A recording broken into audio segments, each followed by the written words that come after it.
Diablo 3. Please enjoy.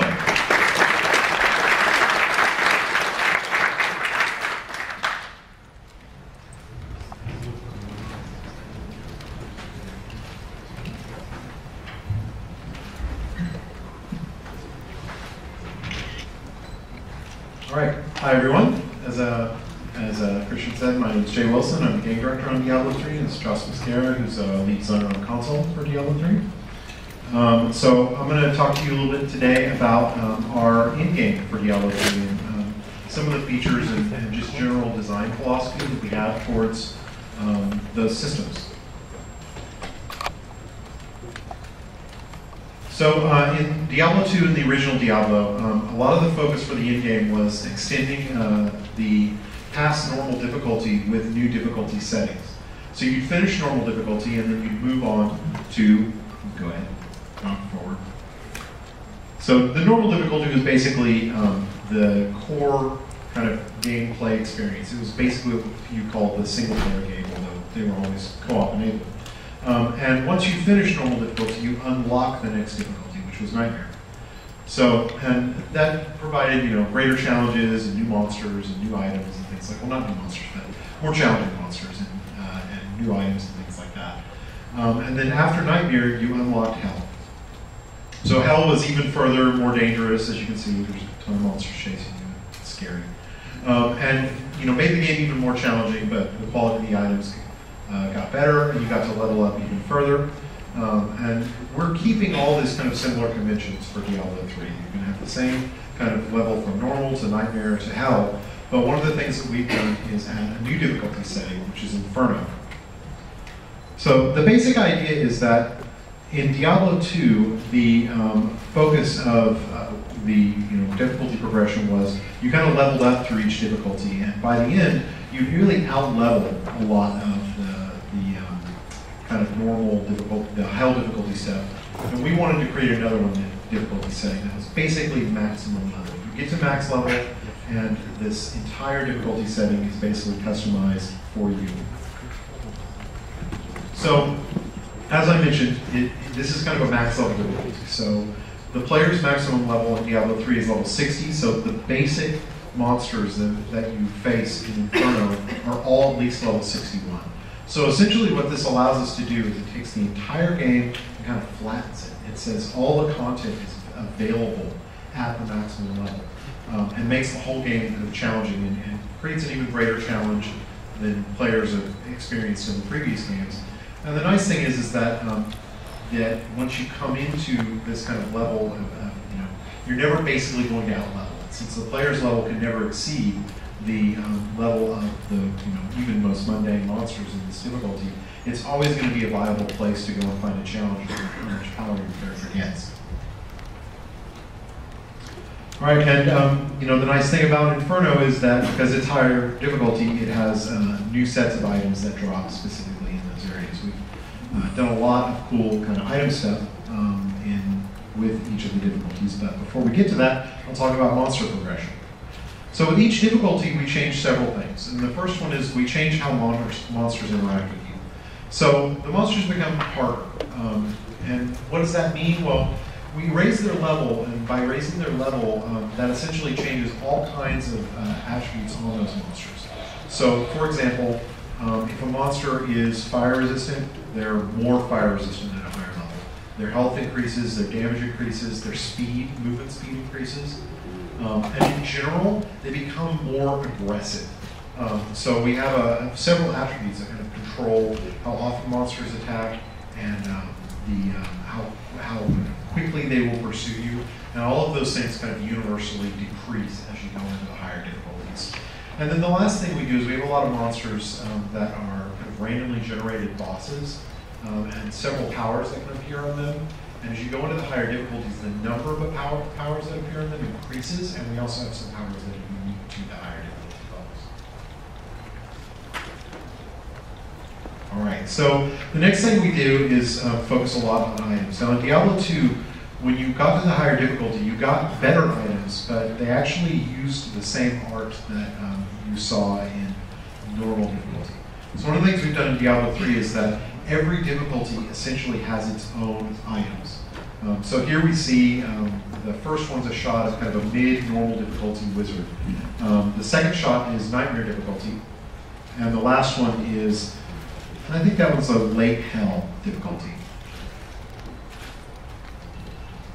So, and this is true for all the classes. Every class kind of gets unique armor looks and unique items as they level up through the entire game. So that's definitely a max level demon hunter. So this is the monk.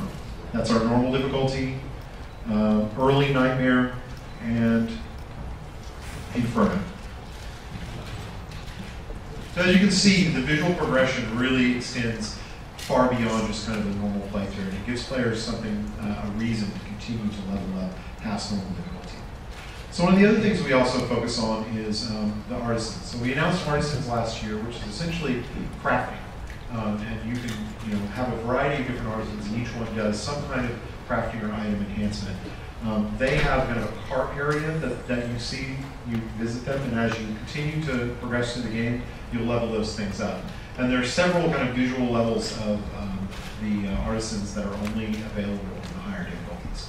So here we have kind of examples of the blacksmith. This one is it's a jeweler. Yeah, it's a jeweler.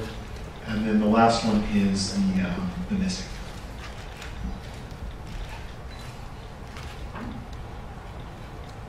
So these are some examples of also some in-game items. We have a suit of armor, the one with the orange lettering.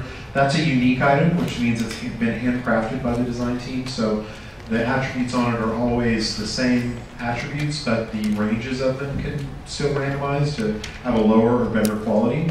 And then the other one is a rare item. So rare items are completely randomly generated. The way we've kind of tuned the game is that rare items are the best items in the game, but the hardest to get, because getting a really perfectly rolled rare item is a lot harder than getting, say, a unique item that has got good stats on it, because we can't do unique items.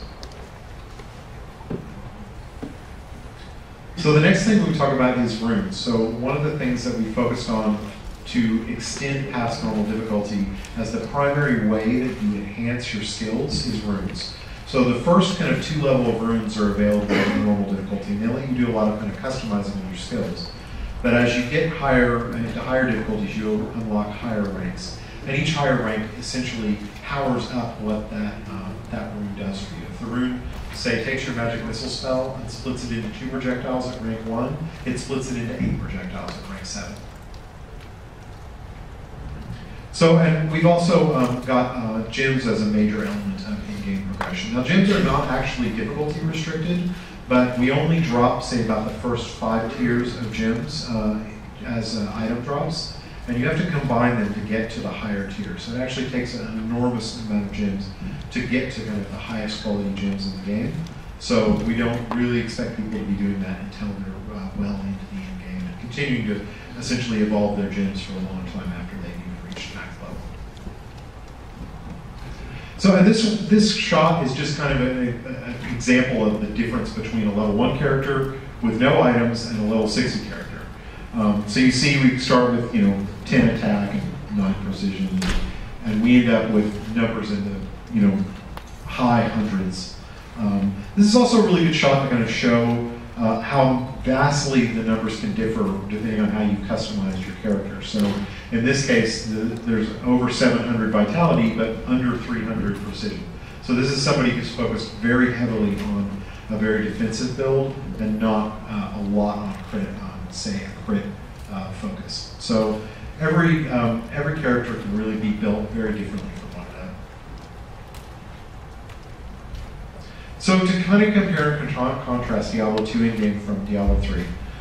Diablo 2, the item rewards, as I mentioned, were recycled, so the visuals didn't improve.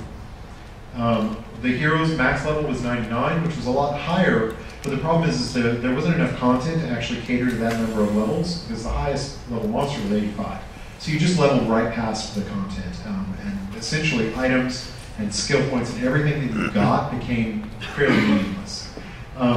There was a lot of repetitive runs. There was a very small amount of content that was actually viable, and also a very small amount of content that was the most efficient, which was not really the best of situations. And there wasn't really any room to grow the system. systems. And the development team really did design the systems to be grown past kind of full release. So one of the things we focused on with Diablo 3 is solving and improving a lot of these issues. So item rewards are unique per difficulty, so as we mentioned, they have unique visual elements. We capped the level player at 60 so that we had some room to grow. Now we might extend levels, but even if we don't, that provides us is the ability to provide content that is equivalent to the amount of levels that the player actually has. So as I mentioned, max level for monsters is level 61, so there's always a challenge. No matter how much power you gain, there's always a fight to be had that's worth having. So there's also, Inferno makes essentially the entire game viable for in-game content. So the need to do repetitive kind of runs in the same area is a lot lower because there's a whole bunch of content that you can visit. And that's one of the things in the future that we're going to continue to look at, is if we still see people targeting specific areas for efficiency's sake, then we will likely go in and add systems that reward the player for playing a broad diversity of content, which just keeps the game interesting for longer. And we've really designed all these systems to allow us to have kind of room to grow and continue to extend the game for years after release. And the last thing I wanted to mention is we have this cool 3D art that we got done for us. That's the address, I assume. So if you want to go take a look at it, it's really neat. And there you go.